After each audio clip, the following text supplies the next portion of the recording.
మన south India వాళ్ళు బియ్యంతో కూడిన అన్నం తింటారు. నార్త్ ఇండియా అంతా అలాగే అటు ఈశాన్య రాష్ట్రాలు వీళ్ళందరూ కూడా గోధుమయ్యే తింటారు, రొట్టెలు ఎక్కువే తింటారు అనుకునేవాళ్ళు. ఇప్పుడు క్రమంగా దేశవ్యాప్తంగా బియ్యం వినియోగం అధికమైందట. 20 రాష్ట్రాల్లో బియ్యమే ప్రధాన ఆహారంగా ఉందట.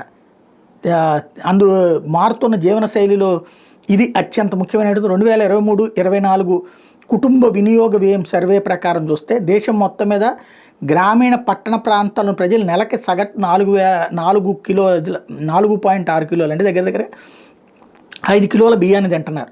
నెలకి తలసరి సగటున 8.5 కిలోల వినియోగంతో తెలంగాణ 9వ స్థానంలో ఉంది. 7.9 కిలోలతో ఆంధ్రప్రదేశ్ 12వ స్థానంలో ఉంది. అంటే మనం నెలకి ఆంధ్రాలో దగ్గరగా 8 కిలోల బియ్యం తింటున్నారు ఒక్కొక్క మనిషి. అదే తెలంగాణలో 8.4 కిలోలు అంటే దగ్గర 8.5 కిలోలు తింటున్నారు. అలాగే బియ్యం వినియోగిస్తున్న రాష్ట్రాలు ఏమేంటి తర్వాత స్థానాల్లో చూస్తే తమిళనాడు, కేరళ, కర్ణాటక. దేశవ్యాప్తంగా గ్రామీణ ప్రాంతాల బియ్యం తలసరి నెలవారీ వినియోగం 5 కిలోల 100 గ్రాములు ఉంటుంది. అదే పట్టణాల్లో 4 కిలోల 200 గ్రాములు ఉంటుంది. ఈ తేడా తెలంగాణలో 23% ఉంటే ఆంధ్రప్రదేశ్లో 12% పరిమితం. తెలంగాణ గ్రామాల్లో 9 కిలోల 300, పట్టణాల్లో 7 కిలోల 600 గ్రాములు చొప్పున తింటున్నారు సగటున.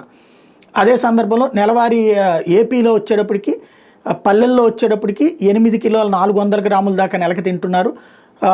అలాగే 7 కిలోల దాదాపు 8 కిలోల దాకా పట్టణాల్లో తింటున్నటువంటి పరిస్థితి ఉంది. దేశంలో బియ్యం వినియోగం చేస్తున్నది ఈశాన్య రాష్ట్రాల్లో కూడా అధికంగా పెరిగిపోయింది. మణిపూర్, త్రిపుర, అరుణాచల్ ప్రదేశ్లో తింటున్నారు.